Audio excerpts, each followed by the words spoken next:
إن الحمد لله نحمده ونستعينه ونستغفره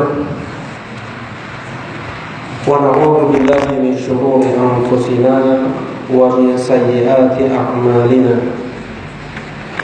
من يهده الله فلا مضل له ومن يضلل فلا هادي له أشهد أن لا إله إلا الله وحده لا شريك له وأشهد أن محمدا عبده ورسوله صلى الله عليه وعلى آله وصحبه وسلم تسليما كثيرا. أما بعد، قال الله تعالى في القرآن الكريم: يا أيها الذين آمنوا اتقوا الله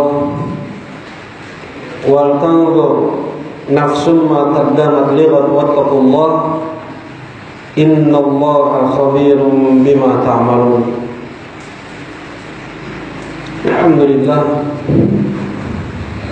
Alhamdulillah bifadlillah wa rahmatihi wa ihsanih. Kembali kita bersyukur dan terus bersyukur kepada Allah Subhanahu wa taala. Bersyukur dengan mengucapkan kata syukur terbaik, yaitu alhamdulillah, sebagai ayat pertama di surat Al-Fatihah.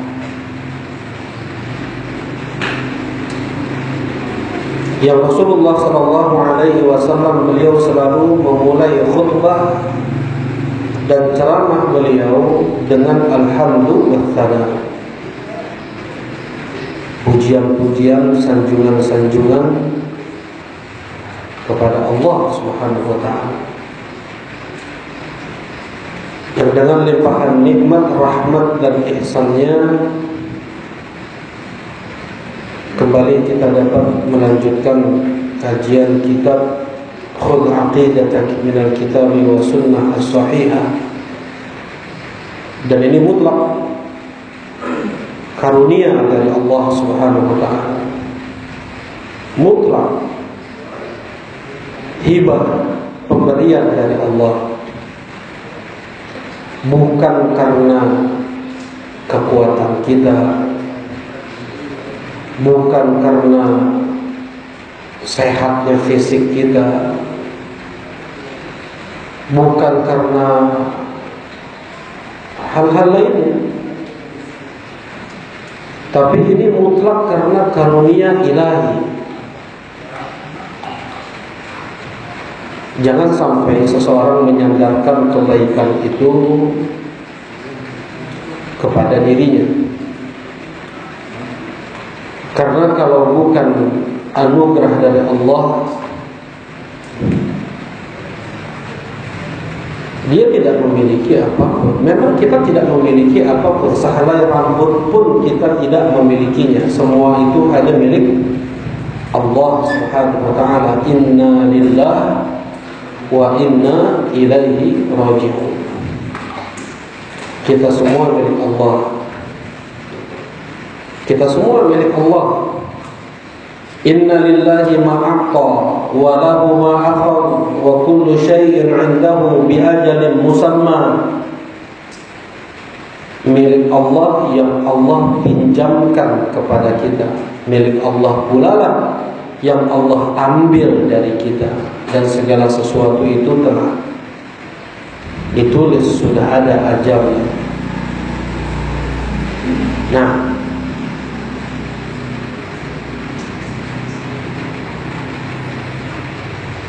ini yang sering diulang oleh para ulama. Kebaikan apapun yang ada pada diri kita, semua itu mutlak karunia dari Allah. Ingat itu, ya. Yang dengan ini seseorang akan mudah dia bersyukur kepada Allah, dan dia tidak akan ujub, terlebih kibar, sombong. Ketika kebaikan dia sandarkan pada diri dia sendiri, setan mudah masuk, akan mudah dia terjangkit penyakit ujub, penyakit kibr, yang itu akan membinasakan seseorang. Ya, ujub ketika Rasulullah sallallahu alaihi wasallam dan para sahabat baru menaklukkan Makkah, yang dikenal dengan Fathu Makkah. Beberapa belas hari kemudian Rasulullah sallallahu alaihi wasallam mengajak mereka semua berjihad ke Hunain.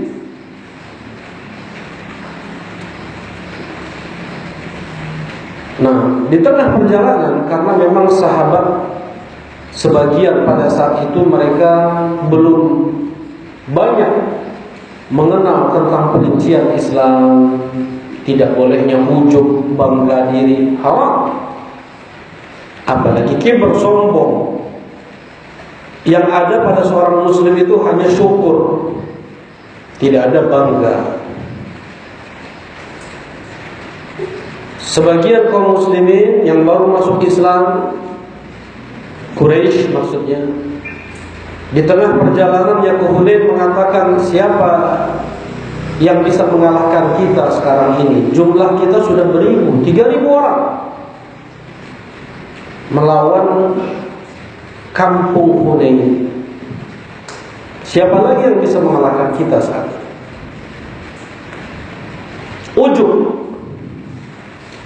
Ya, sebagian ujub imbas kepada Rasulullah sallallahu alaihi wasallam, para sahabat-sahabat yang mulia. Wa yauma Hunain idh a'jabatkum kathratukum falam tughni 'ankum syai'an. Di hari Hunain ketika kalian ujub dengan banyaknya jumlah kalian, dan sungguh banyak itu enggak manfaat, kata Allah. Falam tughni 'ankum syai'an, enggak manfaat banyak itu. Masuk ke pintu Hunain, langsung mereka dihujani dengan tombak-tombak dan panah-panah. Kocar-kacir kaum muslimin, tunggang langgang, kabur. Yang tetap tinggal di tempat hanya 3. Dari 3.000 lebih, hanya 3 orang yang tinggal. Coba bayangkan. Karena sebab dosa apa tadi? Ujub. Yang ujub sebagian, enggak semua ujub. Karena sebab ujub sebagian, kena imbas semuanya. Yang tetap kokoh tinggal di medan perang hanya 3. Siapa mereka? Nih, intisari akidah Ahlus Sunnah wal Jamaah, pelajaran tauhid. Fadhal.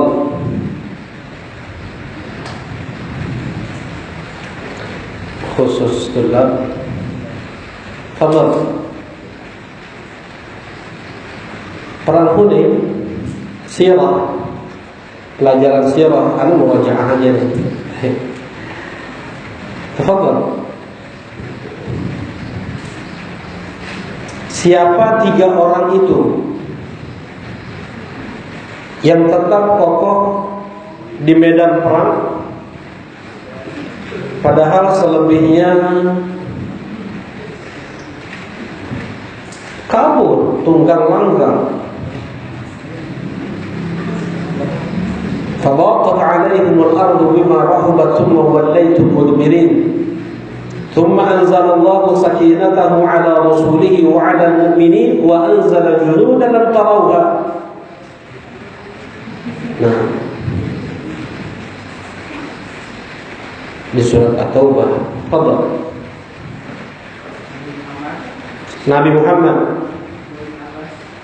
Abdullah bin Abbas, khata. Abbas bin Abdul Muttalib. Satu lagi. Yang susah yang ini. Yang susah yang ketiga ini. Batal.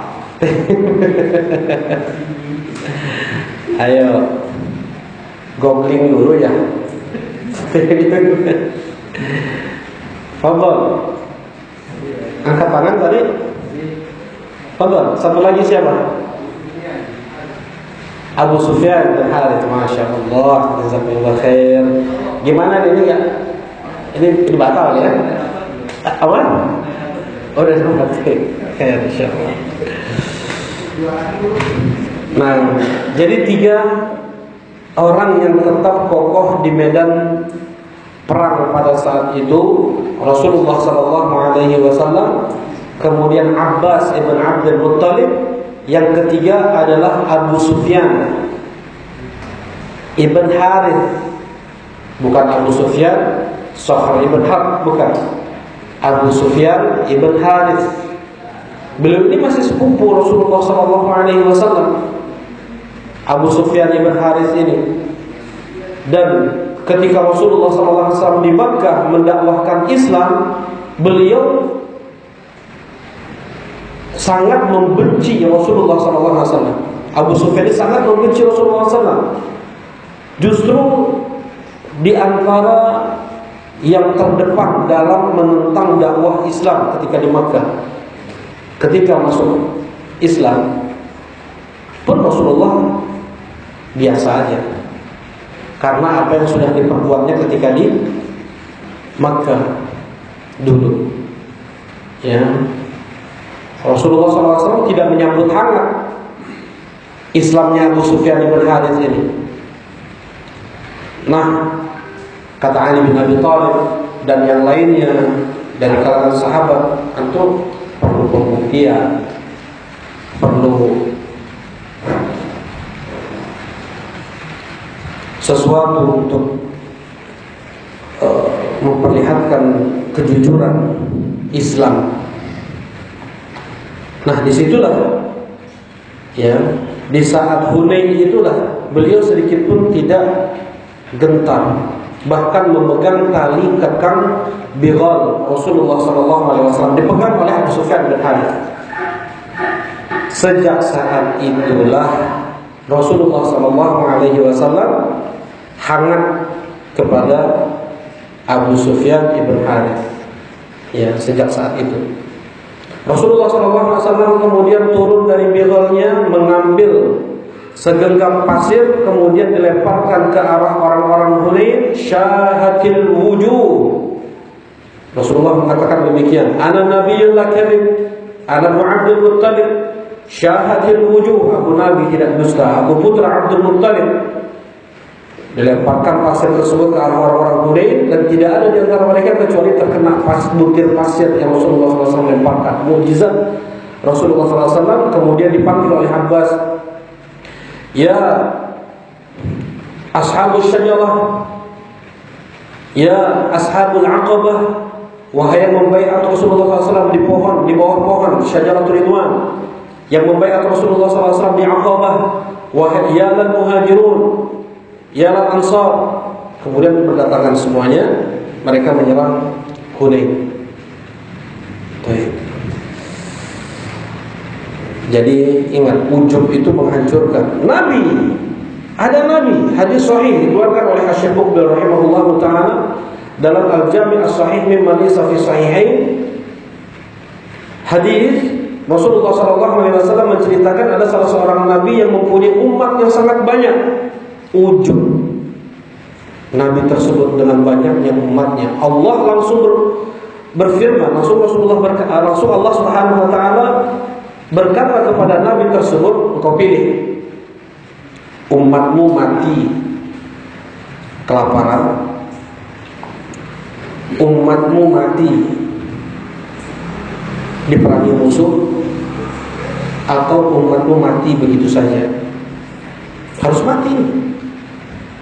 Ya, disampaikan kepada umatnya, kata umatnya, engkau nabi kami, pilihkan untuk kami yang terbaik. Ya, Nabi tersebut memilih mati begitu saja. Dalam waktu 3 hari 70.000 orang meninggal. Dalam waktu 3 hari. Nah,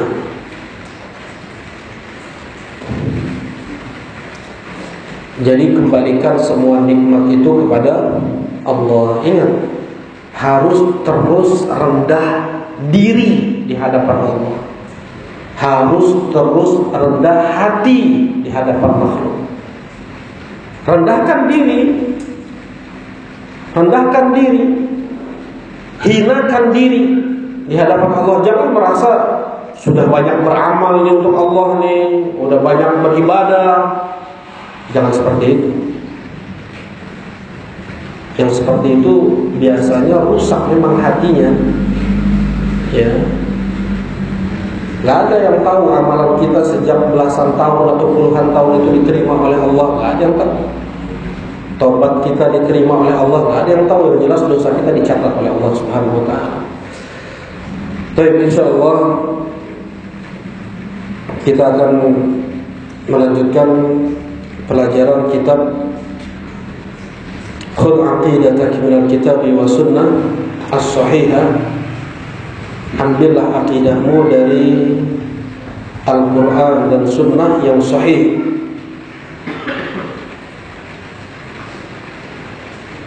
Baik. Qala Asy-Syaikh rahimahullahu ta'ala, aina Allah?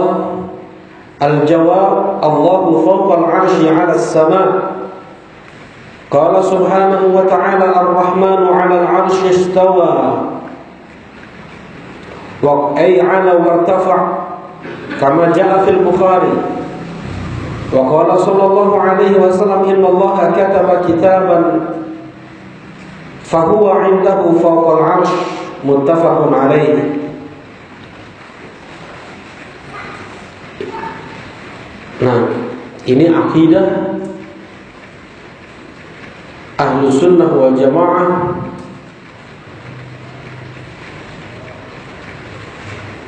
yang menjadi banyak atau di antara akidah yang ditentang, yang ditolak, yang diingkari oleh kebanyakan ahli bid'ah, yang diingkari oleh kebanyakan ahli bid'ah. Nah, yaitu tentang aina Allah. Allah itu di mana? Ya. Di mana Allah? Datang dari Rasulullah sallallahu alaihi wasallam 2000 dalil lebih. Datang dalam Al-Qur'an dan Sunnah 2000 dalil lebih tentang Allah Subhanahu wa ta'ala itu berada di atas. Ya. Kemudian muncul akidah-akidah yang nyeleneh, menyimpang,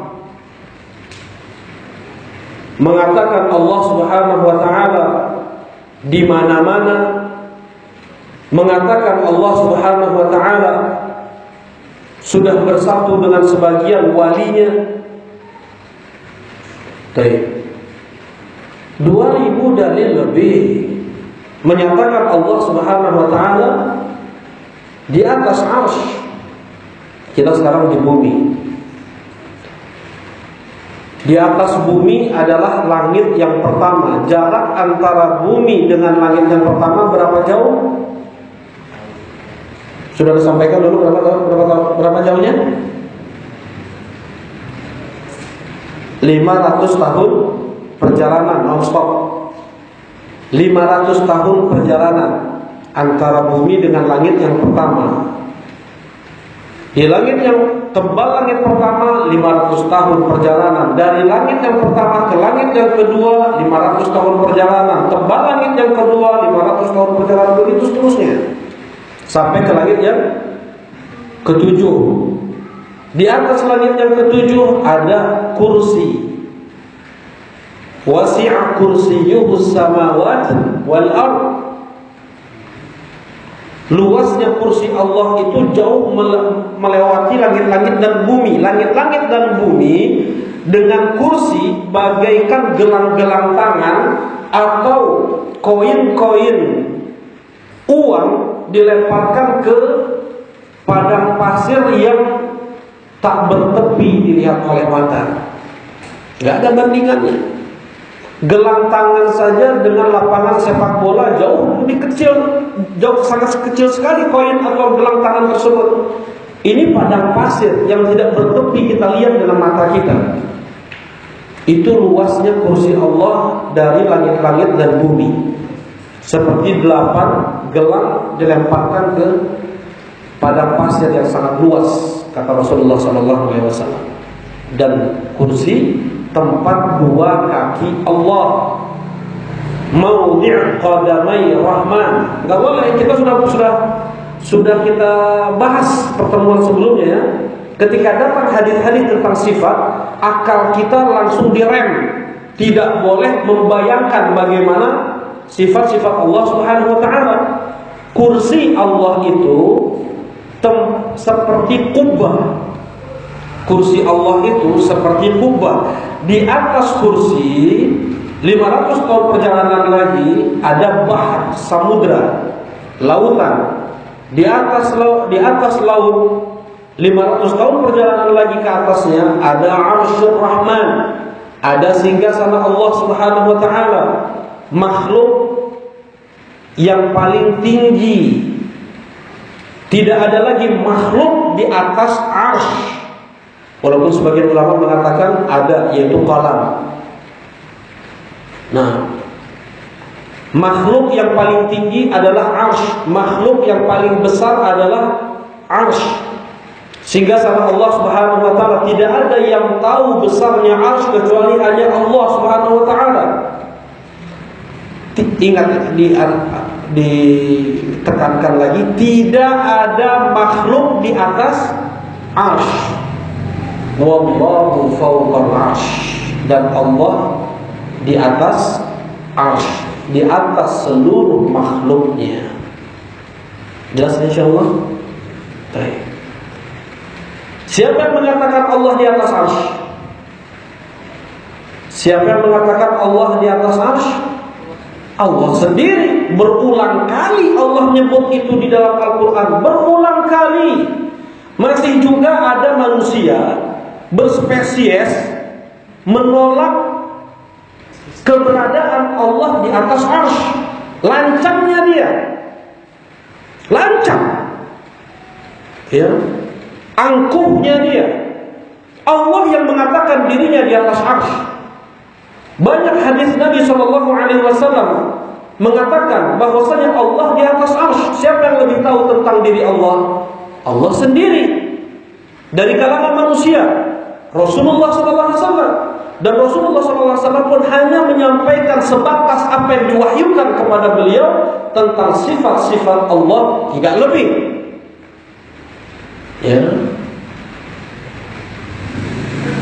Sekarang banyak orang dengan keangkuhan yang mengatakan Allah tidak di atas. Yang mengatakan Allah di atas itu Allah sendiri. Yang mengatakan Allah di atas arsy Allah sendiri. Yang mengatakan Allah di atas langit Allah sendiri. Kemudian mengatakan nggak boleh dong Allah bilang Allah di atas arsy. Apalagi kalau dia bukan menolak apa yang datang dari Al-Quran dan hadis Nabi Sallallahu Alaihi Wasallam. 2000 dalil lebih. Coba bayangkan. Inna anzalnahu fi lailatul qadar. Di sana bisa kita jadikan dalil enggak bahwasanya Allah itu di atas? Kami turunkan Al-Quran di malam Lailatul Qadar. Bisa dijadikan dalil enggak? Turun itu kan dari bawah ke atas, ya enggak? Jadi dari mana? Dikencak kakabuhu. Kalau Rasul, Nabi, Allah menggunakan kalimat diutus. Nggak ada diturunkan Nabi. Nggak ada Nabi diturunkan. Nggak ada Rasul Rasul diturunkan, Nabi itu diutus memang vertikal bentuknya. Jelas ini? Dari Syam, dari Makkah, dari Irak, ya. Kalau yang dari atas ke bawah itu namanya apa? Turun. Banyak ayat turun dari barat ke timur. Ada nggak turun dari barat ke timur? Turun dari atas ke bawah. Inna anzalnahu fi lailatul qadar. Kami turunkan Al-Quran di malam Lailatul Qadar. Berarti apa? Dari atas ke bawah. Ilaihi yas'adul kalimut thayyib wal 'amalus shalihu yarfa'uh. Kepada Allah lah naik ucapan-ucapan baik dan amal soleh mengangkatnya. Kalau naik dari atas ke bawah, naik jelas dari bawah ke atas. Yas'ad, naik dari bawah ke atas. Nah, ilaihi yas'adul kalimut thayyib wal 'amalus shalih yarfa'uh, mengangkat. Mengangkat itu dari mana ke mana? Dari bawah ke atas. Coba bayangkan. Roh yang dibawa oleh malakul maut ketika roh tersebut baik atau roh tersebut jahat, kafir, dibawa ke atas. Seperti itu datang hadis. Kita sekarang sebutkan dalil satu persatu yang datang dari Al-Quran, dari hadis Nabi, kemudian fitrah dan ijma' para ulama. Yang pertama adalah dari ayat Al-Quranul Karim. Berulang kali Allah Subhanahu wa taala mengatakan Ar-Rahmanu 'alal 'arsy istawa. Aamintum man fis sama? Aamintum man fis sama? Am amintum man fis sama? Surat apa itu? Surat An-Nur. Wa huwal 'aliyyul 'azim. Surat apa itu? Surat apa Abu Mus'ab? Ya, Abu Mus'ab. Wa huwal 'aliyyul 'azim. Al-Baqarah ayat apa namanya? Ayat kursi. Nah, wa huwal 'aliyyul 'azim. Baik, tsumma istawa 'alal 'arsy. Makna istawa adalah 'ala wartafa', yang tinggi di atas 'arsy. Istiwa itu sifat apa? Kemarin sudah dibahas ya? Nah, ini baru kasih hadiah nih. Tapi yang kecil aja. Sifat istiwa dan sifat al-ulu. Sifat istiwa sifat apa? Sifat istiwa sifat apa? Sifat ulu sifat apa? Fadhol. Ini khusus tulab atau boleh ke bapak-bapak ini? Tulab aja ya? Tafadhol. Silakan.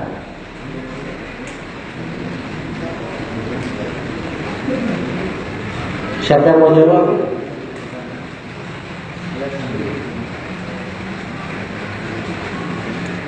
Ayo, malu-malu mah gak dapat. Jangan malu. Innallaha la yastahi minal haqqi syai'a. Ketika ada seorang sahabi wanita datang ke Rasulullah sallallahu alaihi wasallam dan berkata, "Innallaha la yastahi minal haqqi syai'a." Sesungguhnya Allah itu tidak malu tentang kebenaran sedikit pun. Ya Rasulullah, hal 'alal mar'ah minal ghusl idza hiya talamat? Malu sebenarnya ditanyakan ini ke Rasulullah SAW. Cuma gimana lagi, ini al-haq. Ummu Sulaim. Nah. Silakan. La yamalul 'ilm al-mustahyin wala al-mustakbir. Kan gitu ya? Baik. Fadhal. Kemarin udah di pertemuan kemarin, fadhal. Apa? Yang mana? Istiwa. Kalau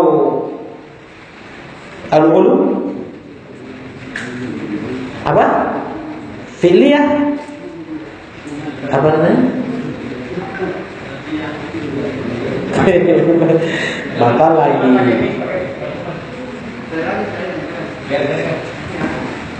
Nah, Mic-nya kasih dulu. Jadi mic-nya kasih.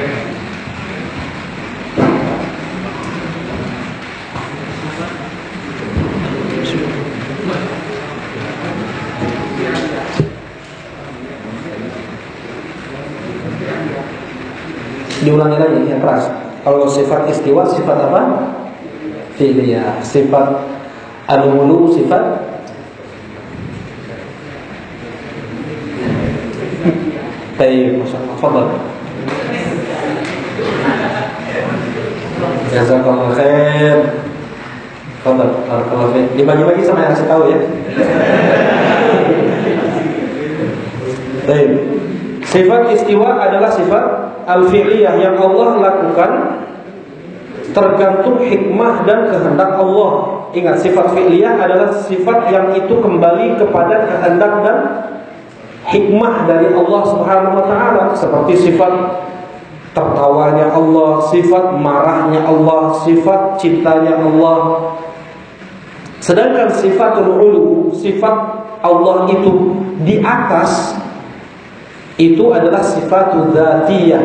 Allah sebelumnya tidak beristiwa sebelum Allah menciptakan langit-langit dan bumi. Setelah Allah menciptakan langit-langit dan bumi, kemudian Allah beristiwa. Ya, Allah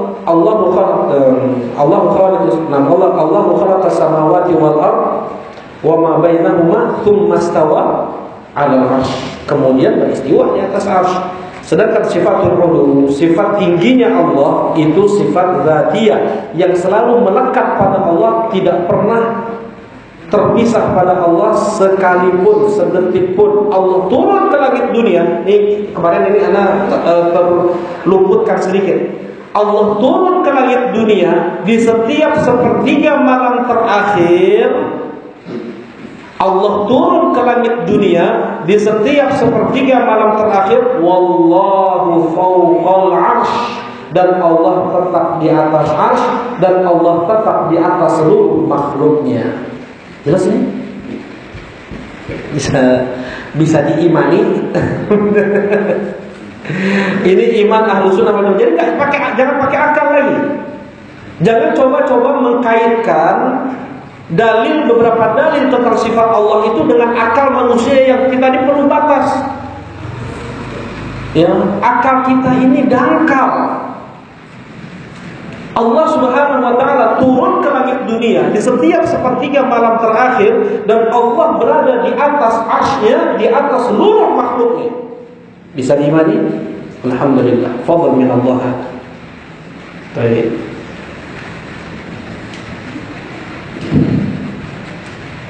Nah, tadi ayat-ayat yang menyebutkan tentang Allah itu berada di atas. Yang pertama ya, ini sudah ini banyak di dalam Al-Quran tentang Allah itu di atas. Yang pertama. Yang kedua, dalil datang dari hadis Nabi SAW, ucapan beliau, perbuatan beliau, dan persetujuan beliau. Datang dari ucapan beliau. Rasulullah SAW mengajarkan ketika kita sujud apa? Subhana rabbiyal a'la. Subhana rabbiyal a'la. Allah berada di atas. Ya. Yang pertama. Yang kedua, dengan perbuatan Rasulullah SAW di hadis Jabir bin Abdullah, ketika Rasulullah SAW menyampaikan khutbah akbar di Haji Wada', Rasulullah SAW di antara yang beliau sampaikan adalah inna dima'akum wa amwalakum wa a'radakum 'alaikum haram ka hurmati yaumikum hadza fi syahrikum hadza fi baladikum hadza. Sesungguhnya darah-darah kalian, kehormatan-kehormatan kalian, harta-harta kalian adalah haram sebagaimana haramnya tanah ini, sebagaimana haramnya hari ini, sebagaimana haramnya bulan ini. Alahal balad. Bukankah ini telah kusampaikan kepada kalian? Kemudian para sahabat mengatakan, bala ya Rasulullah, Allahumma syhad. Allahumma syahad, Allahumma syahad. Ya Allah, persaksikanlah, sambil menunjuk langit. Ya Allah, persaksikanlah. Mereka sudah bersaksi, mengatakan, aku telah menyampaikan. Ya Allah, persaksikanlah. Ini dalil dengan perbuatan Rasulullah SAW bahwasanya Allah itu berada di atas arsy. Jelas ini? Allah berada di atas. Yang kedua, dengan perbuatan. Tadi dengan ucapan, kedua dengan perbuatan. Yang ketiga dengan persetujuan. Ketiga,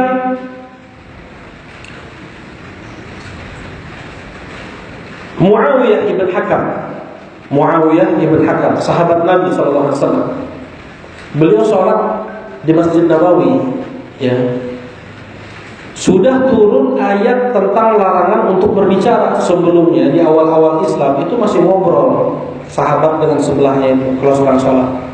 Ketika turun ayat hafizu 'ala sholawati was sholatil wusta wa qumu lillahi qanitin, baru fa umirna bisukut. Kami diperintahkan dengan ayat itu untuk diam dalam sholat. Ya. Muawiyah ibn Hakam, beliau masih belum tahu tentang perincian sholat. Ada yang bersin dalam sholat. Langsung Muawiyah bin Hakam tahunya jawab bersin kan. Langsung beliau mengatakan, yarhamukallah. Lagi sholat. Para sahabat tiba-tiba melirik sedikit. Banyak sahabat melirik kepada Muawiyah bin Hakam. Muawiyah bin Hakam marah. Ya. Beliau pukul paha beliau, wazuqla ummahatikum. Kalian kasihan ibu-ibu kalian ini. Ya kalau wazuqla ummahatikum, takilat ka ummuk. Kayak gitu. Kasihan ibu-ibu kalian ini ucapan yang ada di kebiasaan orang-orang Arab pada saat itu, kalimat-kalimat maksudnya menyesalkan sesuatu. Kenapa? Kekecewaan. Ya, takilat ka ummuk wa subra ummahatikum. Setelah selesai salat, Rasulullah sallallahu alaihi wasallam bicara dengan Muawiyah bin Hakam, ya Muawiyah, inna hadhihi shalah la tasluhu fiha kalamun nas, innama hiya takbir wa tasbih wa qiraatul Quran. Wahai Muawiyah, sesungguhnya dalam salat itu enggak boleh ada ucapan obrolan manusia. Kayak obrolan tadi, ngapain lihat-lihat? Ya, oh, ada kalimatnya, ngapain kalian lihat-lihat? Kasihan sekali ibu kalian, seperti itu. Tidak boleh ada ucapan obrolan manusia, hanya ada takbir, hanya ada tasbih, tahmid dan baca Quran. Fawallah, kata Muawiyah, demi Allah, aku belum pernah mendapatkan guru sebaik Rasulullah sallallahu alaihi wasallam. Fawallahi ma syatamani wala darabani. Demi Allah, dia tidak mencelaku, tidak memarahiku, tidak memukulku. Kemudian curhat Muawiyah ibn Hakam, ya Rasulullah, aku punya seorang budak wanita menggembalakan kambingku. Suatu hari aku cek, ternyata aku melihat ada seekor serigala mengambil salah satu dari kambingku. Kemudian aku tampar budak perempuanku tersebut sokah dengan tamparan keras. Wala asif, kama kana banu Adam yaksafun, dan aku seorang kemudian tumbuh rasa kasihan sebagaimana banu Adam yang lain punya rasa kasihan. Apakah aku merdekakan budak tersebut ya Rasulullah? Kata Rasulullah SAW, yakin dia, datangkan budak tersebut kepadaku. Ketika didatangkan oleh Muawiyah bin Hakam, Rasulullah langsung bertanya, aina Allah? Di mana Allah? Budak tersebut menjawab, fis sama. Man ana? Siapa aku? Kata budak tersebut, anta Rasulullah. Kata Rasulullah, i'tiqha fa innaha mu'minah. Merdekakan budak tersebut, dia mukminah.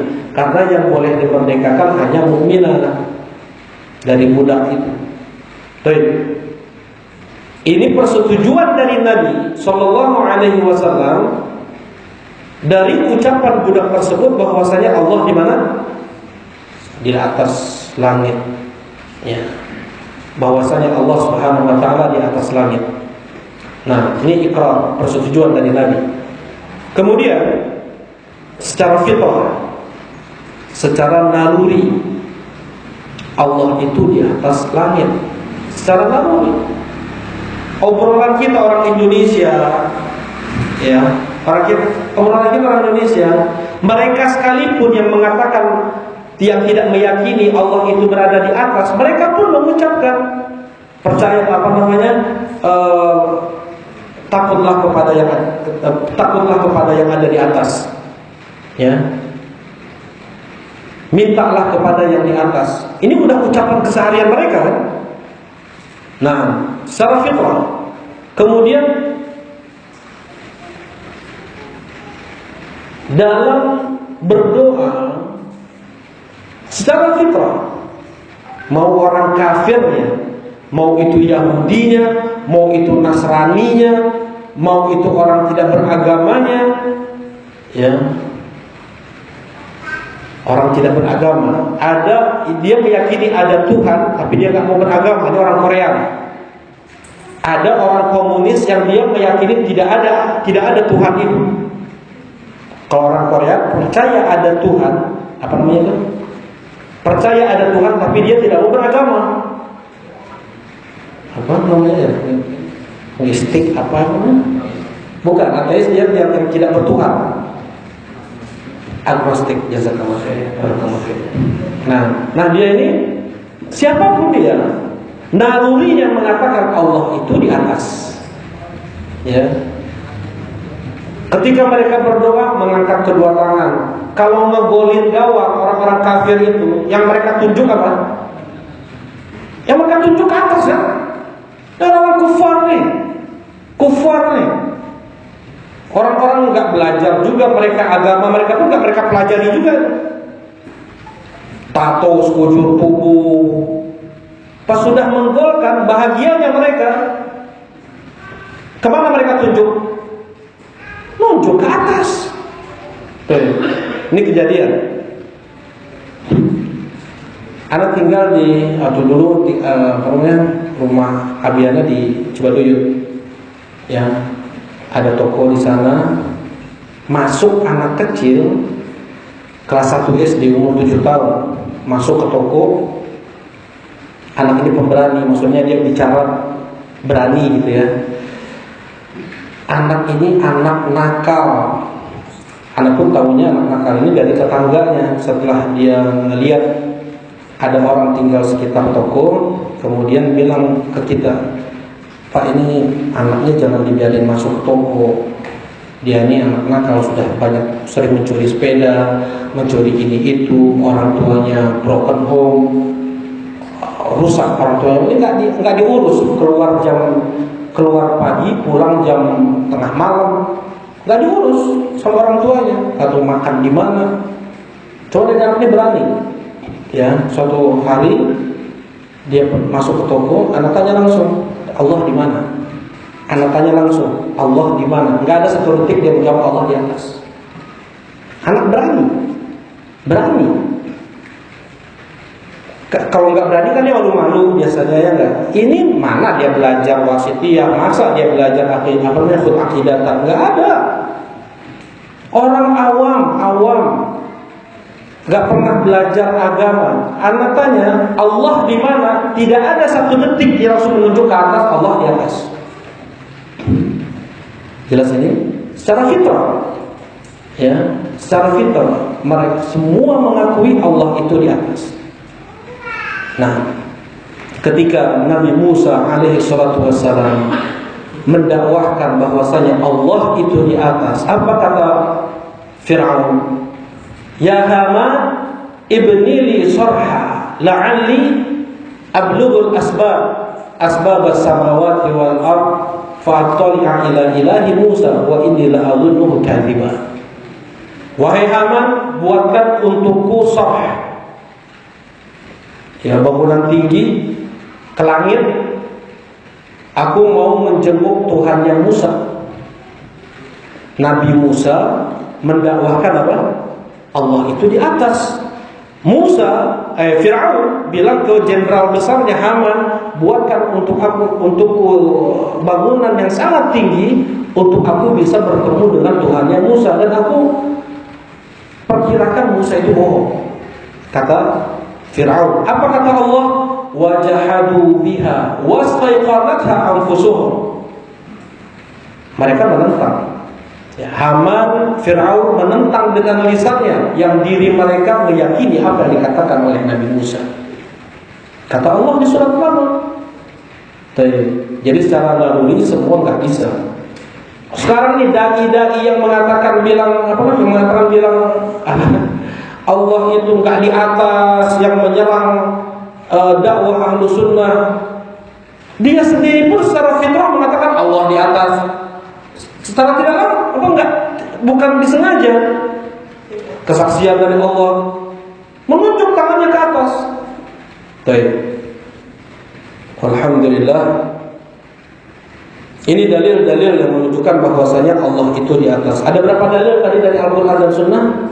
Lebih dari 2000 dalil. Dalil mutlak yang tidak bisa mereka ingkari sekarang ini. Dalil yang paling telak bagi mereka adalah apa? Nah, ini baru yang gede ini. Fadhal. Dalil telak untuk mereka bagi ahlu sunnah menyatakan Allah itu di atas, yang tidak bisa mereka bantah. Fadhal. Ini yang gede ini.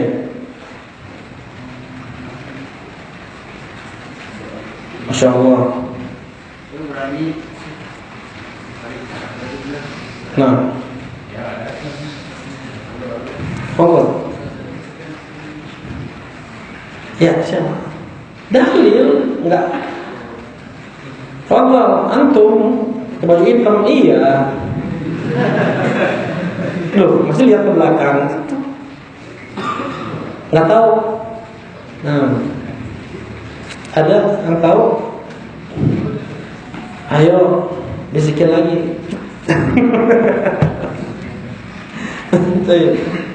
Awal dulu boleh. Fadhal.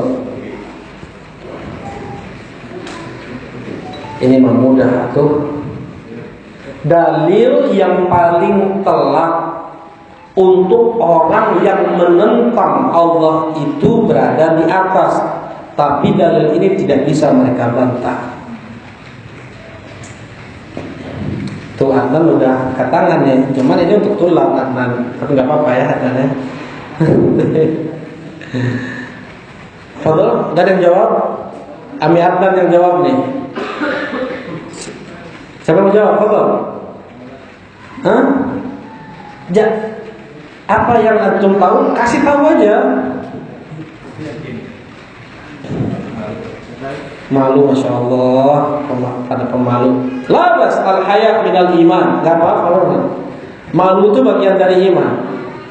Ketika ada seorang Ansor menceramahi saudaranya tentang jangan malu, kata Rasulullah SAW, da'hu fa innal haya minal iman. Biarkan dia malu, karena malu itu bagian dari iman. Al-imanu bid'un wa sittuna syu'bah, afdaluha qawlu la ilaha illallah, wa danaha imatatul adha 'anil tariq, wal haya syu'batun minal iman.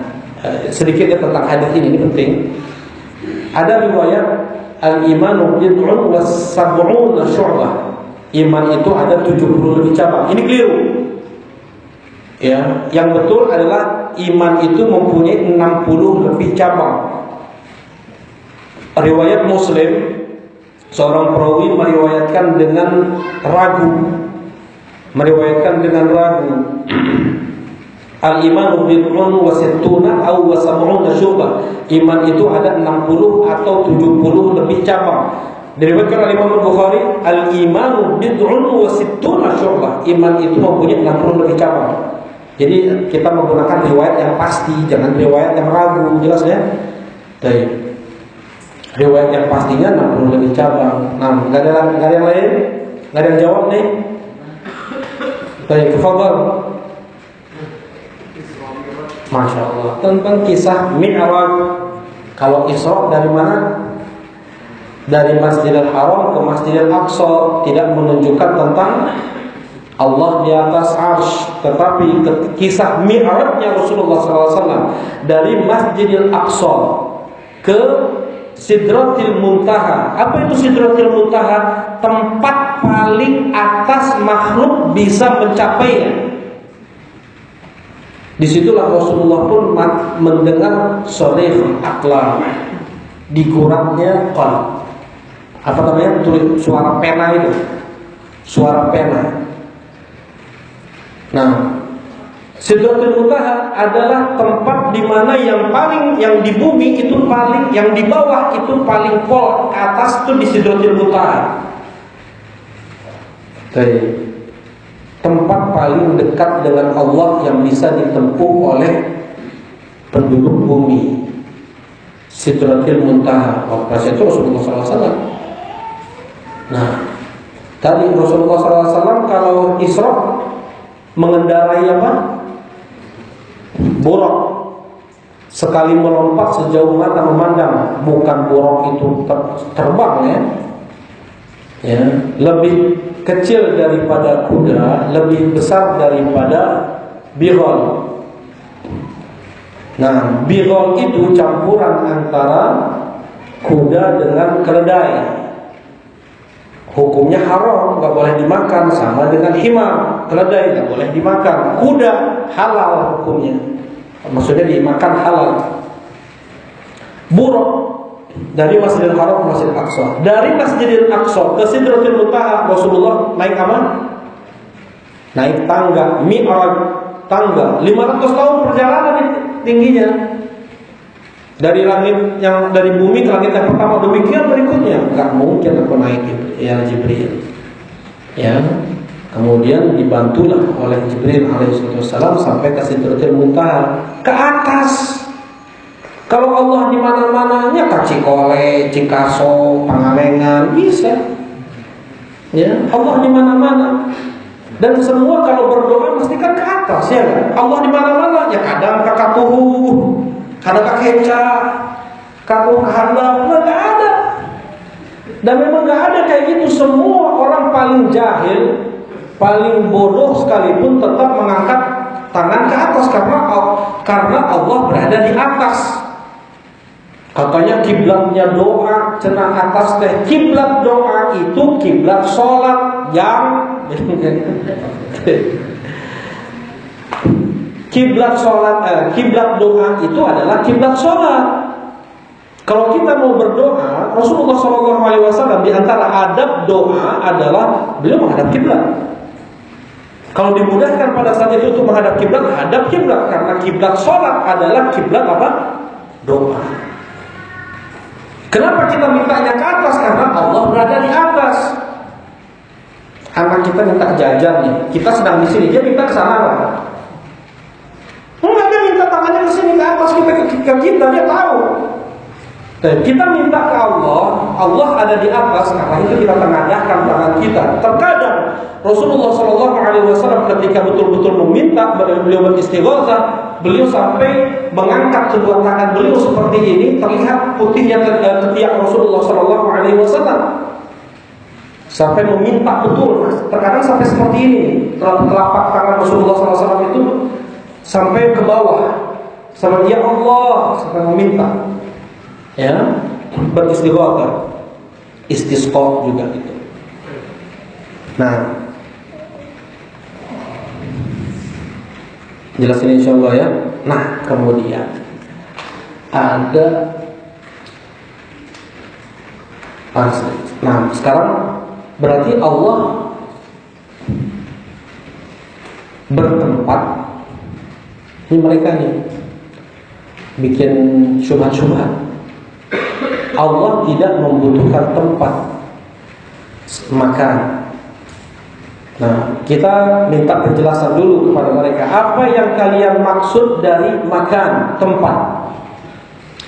Kalau yang kalian maksud dari makan atau tempat tersebut adalah tidak adanya ruang yang meliputi Allah Subhanahu wa taala, kami bersependapat dengan kalian. Tidak ada yang meliputi Allah dari kalangan makhluk. Jelas ini insyaallah. Kayak kita sekarang di masjid ini, kita dinaungi oleh masjid ini. Ya, kemudian masjid ini dinaungi oleh langit Allah Subhanahu wa taala. Jelas ini ya? Baik, sekarang Allah berada di atas, arsy. Baik. Allah itu tidak membutuhkan tempat, kata mereka. Sekarang kita tanya lagi balik. Apa yang kalian maksud dengan tempat? Jawabnya seperti itu.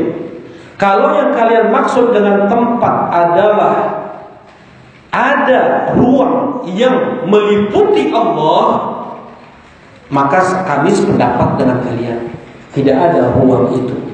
Allah tidak menciptakan. Allah tidak bertempat seperti yang kalian bilang. Kalau yang kalian maksud dari tempat atau makan itu adalah atas, kalian keliru. 2000 dalil lebih menyatakan Allah itu berada di atas, dan Allah tidak menciptakan ruang. Jelas ini? Jelas? Nggak bisa akal kita menempuh. Yang jelas makhluk paling atas itu adalah arsy. Tidak ada lagi makhluk di atas arsy, dan Allah berada di atas arsy. Jangan kemudian kita berarti ada ruang. Ya, Allah tidak menciptakan ruang tersebut. Kemudian dalam surat Al-Fajr, wa jaa rabbuka wal malaku soffan soffa. Wa jaa rabbuka sifatul majid. Sifat Allah itu nanti datang. Ada ruang. Allah tidak menciptakan ruang tersebut. Jelas insyaallah ya. Baik. Jadi kalau kita dibilang sama mereka Allah tidak membutuhkan tempat, apa yang kalian maksud dengan tempat? Kalau yang maksud dengan tempat itu adalah ruang, betul, kita sependapat dengan kalian. Kalau yang kalian maksud tempat itu adalah Allah berada di atas, kami tidak sependapat dengan kalian. Akidah kami, akidah Ahlussunnah wal Jamaah, Allah berada di atas, dan tidak ada satupun sahabat, ulama tabi'in, tabi'ut tabi'in yang mengatakan Allah itu di mana-mana. Mereka semua sami'na wa ata'na. Mereka semua meyakini ijma' kaum muslimin Allah itu berada di atas. Ya, muncul itu kemudian. Ada yang mengatakan Allah itu tidak di atas, tidak di bawah, tidak di dalam, tidak di luar, tidak di timur, tidak di barat, tidak di selatan, tidak di utara. Definisikan sesuatu yang tidak ada. Tolong definisikan sesuatu yang tidak ada. Tidak ada lagi definisi terbaik untuk mendefinisikan sesuatu yang tidak ada itu kecuali yang mereka bilang tadi. Allah tidak di dalam, Allah tidak di luar, Allah tidak di timur, tidak di barat, tidak di atas, tidak di bawah. Berarti kalian menyembah yang nggak ada itu. Ya, sesuatu yang tidak ada yang mereka katakan itu. Sesuatu yang tidak ada. Baik. Kemudian ada yang mengatakan Allah itu berada di salah satu atau beberapa tubuh wali-walinya. Apa nama akidahnya ini? Al-Hululiyah. Ada Ittihadiyah, ada Al-Hululiyah. Al-Hululiyah akidah Syekh Siti Jenar dan yang lainnya yang mengatakan bahwasanya manunggaling kaula ning Gusti. Ya, manunggal bersatu kaula diriku dengan Gusti, dengan Allah. Aku sudah bersatu dengan Allah. Pelopornya adalah Husain Al-Hallaj. Husain Al-Hallaj, dia mengatakan tauhiduka tauhidi wa subhanuka subhani. Mentauhidkanmu sama dengan mentauhidkanku. Mentasbihmu sama dengan mentasbihku. Ma fil jubbati illallah. Ibnu Arabi. Coba lihat. Ada ulama namanya Ibnul Arabi. Dia yang mempunyai kitab tafsir, ya, Ahkamul Quran. Ibnul Arabi, ada alif dan lamnya. Yang sesat namanya Ibnu Arabi tanpa alif dan lam. Ya, ditulis, itu penting. Kalau ini penting, jangan keliru nanti. Kalau Ibnul Arabi yang ada alif dan lamnya itu ulama sunnah. Itu ulama sunnah. Kalau yang tanpa alif dan lam, Ibnu Arabi, dia yang mengatakan ma fil jubbati illallah. Tidak ada di dalam jubah ini kecuali Allah. Saya Allah. Allah adalah saya adalah Allah. Saya sudah bersatu dengan Allah. Manunggalin kaulun kustik. Allah bersatu dengan sebagian wali-walinya. Ya, ini namanya hululiyah.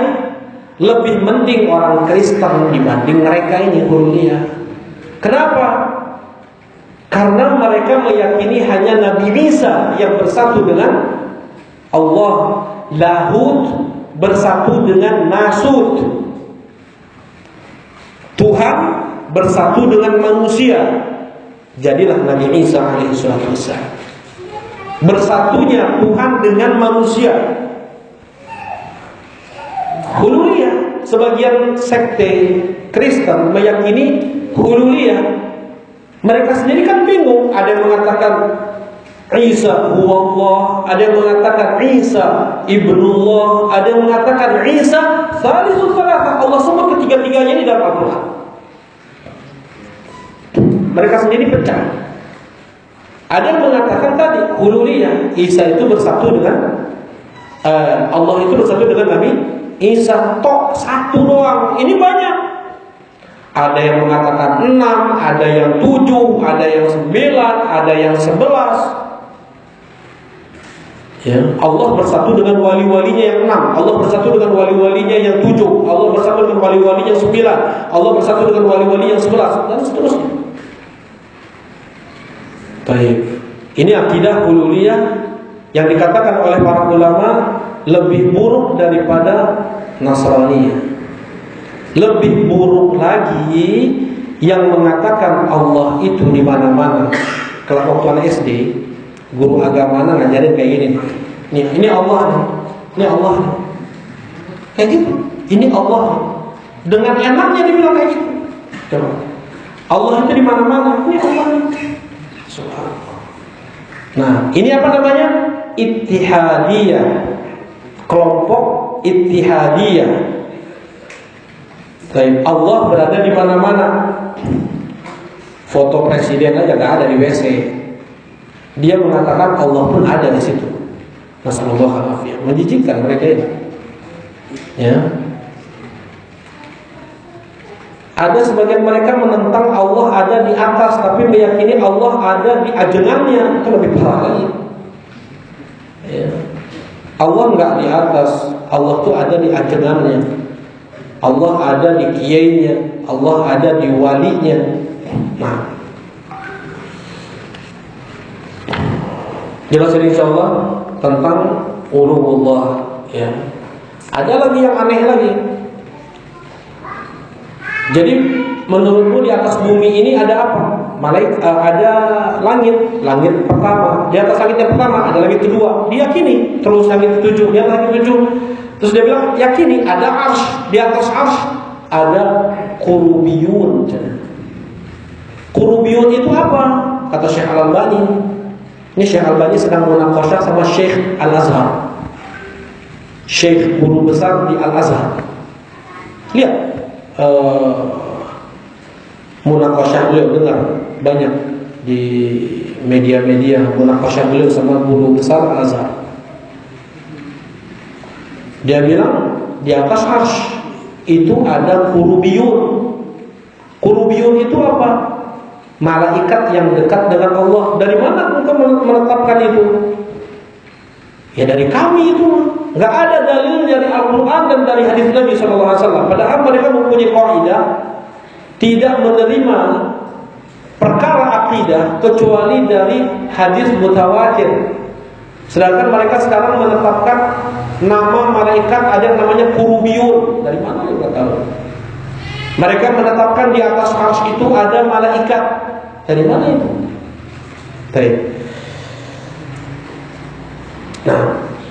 Nah, kemudian kita masuk berikutnya nih. Allah berada di atas arsy. Sementara kalau sedikit fokus, Allah Subhanahu wa taala berada di atas arsy dan Allah bersama kita. Ilmunya, penglihatannya, pendengarannya, pengawasannya, rahmahnya, lutfnya, rafahnya. Allah bersama kita. Apanya tadi? Ilmunya, penglihatannya, pendengarannya, pengawasannya, muraqabahnya. Ya, ilmuhu wa sam'uhu wa basaruhu wa muraqabatuhu. Wa rahmatuhu. Bersama kita. Allah bersama kita. Tadi apa? Pendengarannya. Qala sallallahu alaihi wasallam, qala subhanahu wa ta'ala, qala la takhafa innani ma'akuma asma'u wa ara. Kata Allah surah Thaha, jangan kalian berdua takut, wahai Musa, wahai Harun, jangan kalian berdua takut. Sesungguhnya aku ini bersama kalian berdua, aku dengar dan aku lihat. Ma'iyatullah, kebersamaan Allah dengan makhluknya ada yang membagi menjadi dua. Yang pertama, ma'iyatul ammah, kebersamaan Allah dengan seluruh makhluknya. Tadi ilmunya, pendengarannya, penglihatannya. Ada ma'iyatul khassah, kebersamaan Allah yang khusus. Itu ke siapa? Ke nabi-nabinya, ke wali-walinya. Ma'iyatul nusrah wa ta'yid, maknanya adalah pertolongan, pembelaan, perlindungan dari Allah Subhanahu wa taala. La takhafa innani ma'akuma asma'u wa ara. Baik.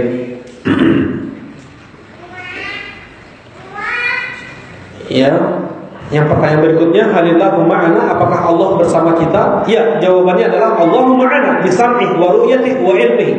Iya, Allah bersama kita, pendengarannya, penglihatannya, dan ilmunya. Mana dalilnya? Surah Thaha ayat 46. Rasulullah SAW berkata, innakum tad'una sami'an qariban wa huwa ma'akum. Kalian itu berdoa kepada yang maha mendengar, maha melihat, yang dia bersama kalian. Jelas ini? Allah bersama kita apanya? Bukan zatnya. Ya, bukan zatnya. Kalau zat Allah di mana? Di atas arsy. Zat Allah di atas arsy. Yang bersama kita apanya? Penglihatannya, pendengarannya, pengawasannya. Enggak ada yang luput bagi Allah Subhanahu wa taala. Kita berangkat dari Bandung ke Surabaya dari malam, pakai kereta malam. Kita ngelihat bulan di Bandung. Perjalanan ke Surabaya, di jalan-jalan kita lihat bulan terus aja bareng. Ini bulan yang di Bandung, yang di Jogja, yang di Surabaya beda-beda atau satu? Satu bulan. Bulannya satu. Dan kita bilang apa? Bulan bersama kita. Ya enggak?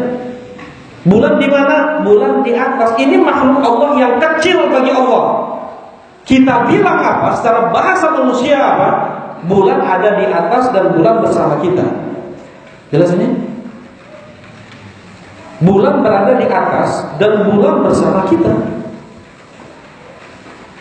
Nah, dari Bandung ke Surabaya, bulan bersama kita. Nah, seperti itu pula lah kita dalam mengimani, mudahnya mengimani uluwullah, tingginya Allah di atas arsy, dan Allah pun bersama kita, pengawasannya. Baik. Nah, ini jelas insyaallah ya. Tadi ada ma'iyah ada dua. Ma'iyah ada dua. Ada ma'iyah ammah umum seluruh makhluk. Ada ma'iyah khusus khusus untuk nabi, wali.